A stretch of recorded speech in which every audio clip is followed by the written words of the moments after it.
A steel bar ABCD consists of 3 sections AB, BC, CD. അതിൻ്റെ ഡയാമീറ്ററും അതിൻ്റെ ലെങ്ത്തും തന്നിട്ടുണ്ട് കേട്ടോ. The bar is subjected to an compressive load of this much Newton per meter square എന്ന് തന്നിട്ടുണ്ട്. നമ്മൾ എന്ത് കണ്ടുപിടിക്കണമെന്ന് വെച്ചാൽ determine the total decrease in the length of the bar. അതാണ് നമ്മൾ കണ്ടുപിടിക്കേണ്ടത്. ഈ തന്നിട്ടുണ്ട്. അപ്പോൾ ആദ്യം തന്നിരിക്കുന്ന ഗിവൻ ഡേറ്റ വെച്ചിട്ട് നമ്മൾ ഒരു ഡയഗ്രാം വരച്ചിട്ടുണ്ട് കേട്ടോ. ഡയഗ്രാം വരച്ചിട്ടുണ്ട്. A B B C C D ആണ് 3 ബാറാണ്. 3 ബാറിൻ്റെ ഡയാമീറ്ററും അതിൻ്റെ ലെങ്ത്തും അവർ തന്നിട്ടുണ്ട്. പിന്നെ ലോഡും തന്നിട്ടുണ്ട്. ഇതിനകത്ത് ആദ്യത്തെ 2 സർക്കുലറാണ്, നടുക്കുള്ളത് ഒരു സ്ക്വയർ ആണ്. ഓക്കെ, അതൊന്ന് ഓർത്തിട്ട് വരയ്ക്കണം. നമ്മൾ എന്ത് കണ്ടുപിടിക്കണമെന്ന് വെച്ചാൽ total decrease in the length of the bar ആണ് വേണ്ടത്. അപ്പോൾ എന്ത് formula? Total change in the length is equal to change in the length of the section A B plus B C plus C D ആണ്. അപ്പോൾ ഇത് separate ആയിട്ട് കണ്ടുപിടിച്ച് 3 ഒരുമിച്ച് ആഡ് ചെയ്യുമ്പോഴത്തേക്ക് നമുക്ക് total change in the length എന്താണെന്ന് കിട്ടിയാൽ നമ്മൾ എ ബി ലെങ്ത് ഇല്ലേ, ആ ബാറിൻ്റെ ചേഞ്ച് ഇൻ ലെങ്ത് നമ്മൾ കണ്ടുപിടിക്കാൻ പോവുക. അതാണ് നമ്മുടെ ആദ്യത്തെ സ്റ്റെപ്പ്. രണ്ടാമത്തെ സ്റ്റെപ്പ് സെക്കൻഡ് ബാറിൻ്റെ, മൂന്നാമത്തെ സ്റ്റെപ്പ് തേർഡ് ബാറിൻ്റെ. അപ്പോൾ എല്ലാത്തിനും ഉള്ള ചേഞ്ച് ഇൻ ലെങ്ത് കണ്ടുപിടിക്കുക. That is your delta L കണ്ടുപിടിക്കുക. പിന്നെ എല്ലാം കൂടി ആഡ് ചെയ്യും. നമ്മൾ നേരത്തെ ഫോർമുലയിൽ എന്ത് പറഞ്ഞിട്ടുണ്ട്? Change in length of the section A B B C C D തന്നിട്ടുണ്ടല്ലോ. അതിൻ്റെ ഫോർമുലയാണ് ഇവിടെ എഴുതിയിരിക്കുന്നത്. ഈ ഫോർമുല എങ്ങനെ വന്നു എന്ന് അറിയാമോ? ഈ ഫോർമുല എങ്ങനെ വന്നു? E is equal to stress by strain നിങ്ങൾക്ക് അറിയാം അല്ലേ? സ്ട്രെസ് ബൈ സ്ട്രെയിൻ അറിയാം. ഈ സ്ട്രെസ് എന്തുവാ? Load divided by area, that is P divided by area. ഈ സ്ട്രെയിൻ എന്തുവാ? Change in length divided by original length അല്ലേ? അപ്പോൾ ഇത് സബ്സ്റ്റിറ്റ്യൂട്ട് ചെയ്യുമ്പോൾ ഇത് E into strain delta L divided by L is equal to P by A ആണ്. നമുക്ക് ഏതാ വേണ്ട? ചേഞ്ച് ഇൻ ലെങ്ത് ആണ് വേണ്ടത്. അപ്പോൾ ബാക്കിയെല്ലാം അപ്പുറത്തെ സൈഡിലോട്ട് പോകും. അപ്പോൾ delta L is equal to P into L divide by A into E. അതാണ് നമ്മുടെ ഓരോരോ സെക്ഷന് വേണ്ടിയിട്ട് ആ നൊട്ടേഷൻസ് തന്നിട്ടുണ്ട്. A B B C C ഡിന്ന് തന്നിട്ടുണ്ട് കേട്ടോ. അപ്പോൾ ഇതിനകത്ത് നമുക്ക് എന്തൊക്കെയാണ് ഡീറ്റെയിൽസ് അറിയാം? ലെങ്ത് അറിയാം, ഇ അറിയാം, അവർ തന്നിട്ടുണ്ട്. പക്ഷേ എയും ലോഡും നമുക്ക് അറിയത്തില്ല അല്ലേ? അപ്പോൾ അത് ആദ്യം നമുക്ക് കണ്ടുപിടിക്കാം. Okay, area of the section. അപ്പോൾ അതാണ് step 1, cross sectional area. Area of the bar A B B C C D. A B π/4 D square ആണ്. അപ്പോൾ ഡയാമീറ്റർ സബ്സ്റ്റിറ്റ്യൂട്ട് ചെയ്തിട്ട് എ ബിൻ്റെ ഏരിയ കണ്ടുപിടിക്കുക. ബി സിൻ്റെ ഏരിയ സ്ക്വയർ ആണ്, അതുകൊണ്ട് എ സ്ക്വയർ ഇട്ടിട്ടുണ്ട്. ഓക്കെ, സി ഡിൻ്റെ ഇത് സർക്കുലർ ആണ്. ഇപ്പോൾ π/4 ഡി സ്ക്വയർ ഇടുമ്പോഴത്തേക്ക് ഏരിയ കിട്ടി. അടുത്ത സ്റ്റെപ്പ് എന്തുവാ? നമുക്ക് ലോഡാണ് വേണ്ടത് അല്ലേ? ലോഡ് എങ്ങനെ കണ്ടുപിടിക്കാം? നമുക്ക് എന്താ തന്നിരിക്കുന്നത്? സ്ട്രെസ്സാണ് തന്നിരിക്കുന്നത്. പക്ഷേ നമുക്ക് ലോഡ് അറിയത്തില്ല, പി അറിയത്തില്ല അല്ലേ? അപ്പം stress into area will give you the load അല്ലേ? അപ്പം force on A B is equal to stress into area of the section A B. അപ്പോൾ ഇതെല്ലാം കൂടി മൾട്ടിപ്ലൈ ചെയ്യുക. Okay, M N newton per M meter square ആണ് തന്നിരിക്കുന്നത്. നമുക്ക് area M M ആണ്. അപ്പോൾ യൂണിറ്റ് കൺവേർഷൻസ് ചെയ്യണം. ഓക്കെ, ഈ എം എന്ന് ഉദ്ദേശിക്കുന്നത് 10⁻⁶ ആണ്. മീറ്റർ സ്ക്വയർ എം എമ്മിലോട്ട് കൺവേർട്ട് ചെയ്യാൻ വേണ്ടിയിട്ട് 1000 × 1000 ആണ്. അപ്പോൾ ഇത് ക്യാൻസലായി പോവും. അപ്പോൾ 30 newton per M M square ആവും. ഓക്കെ, നേരത്തെ നമ്മൾ ഇത് നമ്മൾ പഠിച്ചിട്ടുണ്ട്. നേരത്തെ ഉള്ള ക്വസ്റ്റ്യൻ പേപ്പറിനകത്ത് ഞാൻ പറഞ്ഞിട്ടുണ്ട് 1 mega newton per meter square is equal to 1 newton per M M സ്ക്വയറിന് നമ്മൾ നേരത്തെ പഠിച്ചിട്ടുണ്ട്. അതൊന്ന് ഓർത്തെടുക്കുക. ഓക്കെ, അപ്പം ഇത് ഫോഴ്സ് നമ്മൾ എ ബി ഇൻ്റർസെക്ഷൻ കണ്ടുപിടിക്കുന്നു, പിന്നെ ബി സി ഇൻ്റർസെക്ഷൻ കണ്ടുപിടിക്കുന്നു. The same procedure, stress into area. ആ വേരിയബിൾ ഏരിയ അല്ലേ? അപ്പോൾ അത് മാത്രം മൾട്ടിപ്ലൈ ചെയ്ത് ഫോഴ്സ് 3 സെക്ഷൻ്റെ ഫോഴ്സ് എന്താണെന്ന് കണ്ടുപിടിക്കുക.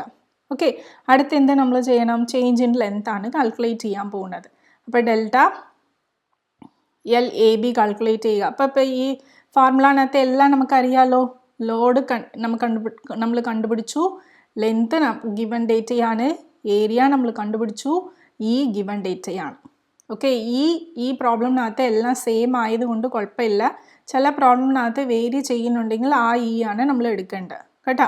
പിന്നെ ഇത് എന്തുവാണെന്ന് വെച്ചാൽ ഈ in terms of giga pascal ആണ് തന്നിരിക്കുന്നത്. Okay, giga Pascal. അപ്പോൾ ജിഗാ പാസ്കലിനെ നമ്മൾ ന്യൂട്ടൺ പെർ മീറ്റർ സ്ക്വയറിലോട്ട് മാറ്റണം.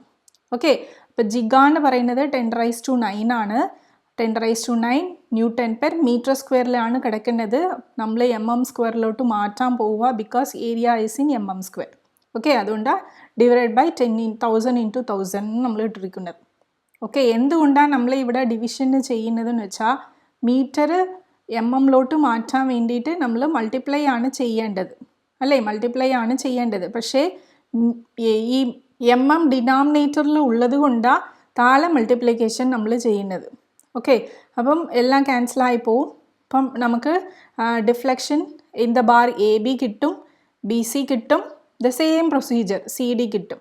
പിന്നെ എല്ലാം കൂടി ആഡ് ചെയ്താൽ നമുക്ക് ടോട്ടൽ ലെങ്ത് എന്താണ് കിട്ടും. ഓക്കെ, അപ്പോൾ അടുത്ത problem, A member ABCD is subjected to point loads P1, P2, P3 and P4 as shown in figure. Okay, calculate the force P3 necessary for the equilibrium if P1, P2 and P4. നമ്മൾ 4 force തന്നിട്ടുണ്ട്. P3ൻ്റെ ഫോഴ്സാണ് നമ്മൾ കണ്ടുപിടിക്കേണ്ടത്. Okay, ബാക്കി എല്ലാ ഫോഴ്സും അവർ തന്നിട്ടുണ്ട്. Determine also the net change in the length of the member തന്നിട്ടുണ്ട്. In terms of giga pascal ആണ്. ഇത് നമ്മൾ ന്യൂട്ടൺ പെർ mm മാറ്റണം. ഇപ്പോൾ ഗിവൺ ഡേറ്റ നമ്മൾ എഴുതി. അവർ ആദ്യത്തെ എ ബി സ്ക്വയർ ആയതുകൊണ്ട് 40 × 40 ആണ്, അതുകൊണ്ട് സ്ക്വയർ ആയതുകൊണ്ട് ഏരിയ കണ്ടുപിടിച്ചു. ഇത് 25 × 25 സ്ക്വയർ ആയതുകൊണ്ട് മൾട്ടിപ്ലൈ ചെയ്തു, ഏരിയ കണ്ടുപിടിച്ചു. പിന്നെ നമ്മൾ എന്ത് കണ്ടുപിടിക്കണം? ചേഞ്ച് ഇൻ ലെങ്ത് ആണ് കണ്ടുപിടിക്കേണ്ടത്. Okay, change in length. അപ്പോൾ നമുക്ക് ചെയ്യാം. ടോട്ടൽ ചേഞ്ച് നേരത്തെ ചെയ്ത ആ സെയിം ഫോർമുല തന്നെയാണ്. Change in AB plus change in BC plus change in CD. Same പ്രൊസീജിയറാണ്, അത് തന്നെ റിപ്പീറ്റ് ചെയ്യുക. അപ്പോൾ ഇതിനകത്ത് നമ്മൾ കൂടുതൽ എന്ത് കണ്ടുപിടിക്കണം? P3ൻ്റെ ഫോഴ്സ് ലോഡ് എത്രയാണ് നമ്മൾ കാൽക്കുലേറ്റ് ചെയ്യണം. ഓക്കെ, അപ്പോൾ നമുക്ക് അത് കണ്ടുപിടിക്കാം കേട്ടോ. Considering equilibrium of forces along the axis of the member P1 plus P3 is equal to P2 plus P4. ഇത് എങ്ങനെ നമ്മൾ എഴുതിയെന്ന് വെച്ചാൽ, ഈ P1 എന്ന് പറയുന്നത് ടെൻസൈൽ ലോഡാണ്. ഓക്കെ, ഈ ഡയറക്ഷനിലോട്ടുള്ളത് സെപ്പറേറ്റ് ആയിട്ടും ഈ ഡയറക്ഷനിലോട്ടുള്ളത് സെപ്പറേറ്റ് ആയിട്ടുമാണ് എഴുതിയിരിക്കുന്നത്, അത്രയേ ഉള്ളൂ. ഓക്കെ, ടുവേർഡ്സ് ലെഫ്റ്റും ടുവേർഡ്സ് റൈറ്റും ഉള്ളത് സെപ്പറേറ്റ് ആക്കി എഴുതി. അപ്പോൾ ഈ ഡയറക്ഷനിലുള്ളത് എന്തുവാ? P1ഉം P3യും ആണ്.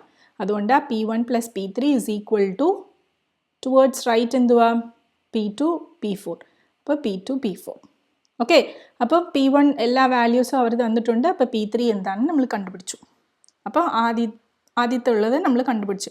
പിന്നെ നമ്മൾ എന്ത് ചെയ്യണം? ടോട്ടൽ ചേഞ്ച് ആണ് കണ്ടുപിടിക്കേണ്ടത്. ഇവിടെ ഫ്രീ ബോഡി ഡയഗ്രാം വരച്ചു. ഓരോരോ മെമ്പറിൻ്റെയും സെപ്പറേറ്റ് ആയിട്ടാണ് നമ്മൾ വരച്ചിരിക്കുന്നത്. ഓക്കെ, അപ്പോൾ ആദ്യത്തെ മെമ്പറിനകത്ത് ടെൻസൈൽ ഫോഴ്സ് ആണ്, അതുകൊണ്ടാണ് tension in member AB. Okay, അടുത്ത് ടെൻഷൻ എവിടെയാണ് ഇരിക്കുന്നത്? CD ബാറാണ്. അപ്പോൾ tension in member AB and CD. Okay, അപ്പോൾ നടുക്കുള്ള ആ BC മെമ്പറിലെയോ കംപ്രഷനാണ് ഇരിക്കുന്നത്. ഓക്കെ, AB CDനകത്ത് ടെൻഷൻ ഫോഴ്സുമാണ് ഇവിടെ ഇരിക്കുന്നത്. BCനകത്ത് കംപ്രസീവ് ഫോഴ്സാണ് ഇരിക്കുന്നത്. ഓക്കെ, അപ്പോൾ ടോട്ടൽ ചേഞ്ച് എങ്ങനെയായിരിക്കും? ടെൻഷൻ ആണെങ്കിൽ എക്സ്പാൻഡ് ചെയ്യും, കംപ്രഷൻ ആണെങ്കിൽ നമ്മൾ നെഗറ്റീവ് ആണ് കൊടുക്കുന്നത്. അപ്പോൾ total change in the length is equal to ΔLAB minus, ഇത് കംപ്രഷൻ ആയതുകൊണ്ട് ഡിക്രീസ് ഇൻ ലെങ്ത് ആണ്, ബാക്കി രണ്ടും ഇൻക്രീസ് ഇൻ ലെങ്ത് ആണ്. അതുകൊണ്ട് ΔLAB minus ΔLBC plus ΔLCD നമ്മൾ ഇട്ടിരിക്കുന്നത്. ഓക്കെ, അപ്പോൾ ഇതിൻ്റെ ഫോർമുല എഴുതുക, ഇതിൻ്റെ ഫോർമുല എന്താണ് എഴുതുക. അപ്പോൾ ബാക്കിയെല്ലാം വാല്യൂസ് ഒക്കെ സബ്സ്റ്റിറ്റ്യൂട്ട് ചെയ്യുമ്പോൾ നമുക്ക് total change in the length എന്താണെന്ന് കിട്ടും. ഓക്കെ, അപ്പോൾ ഇതിനകത്ത് എന്തൊക്കെയാണ് വാല്യൂസ് നമുക്കറിയാം? Length of the member AB നമുക്കറിയാം, ഏരിയ ഓഫ് ദി മെമ്പർ ABയും നമുക്കറിയാം, ഇയും നമുക്കറിയാം. പക്ഷേ വാട്ട് ഈസ് PAB ആദ്യത്തെ മെമ്പറിന് എത്രയാ? 120 ആണ്. അപ്പോൾ അത് 120 സബ്സ്റ്റിറ്റ്യൂട്ട് ചെയ്യുമ്പോൾ ΔLAB എന്താണ് നമുക്ക് കണ്ടുപിടിക്കാം. ഓക്കെ, ഇതിനകത്ത് യൂണിറ്റ് കൺവേർഷൻസ് നോക്കിക്കോണേ. എല്ലാ mmലെയാണോ മീറ്ററിലെയാണോ എന്തെങ്കിലും കൺവേർട്ട് വേണോ ഇല്ലയോ എന്ന് നോക്കിക്കോണം കേട്ടോ. അപ്പോൾ അടുത്ത് ΔLBC ആണ്. ഈ ΔLBCനകത്ത് എല്ലാം നമുക്കറിയാമോ എന്നൊന്ന് നോക്ക്. ലെങ്ത് അറിയാം, ഏരിയ അറിയാം, അറിയാം.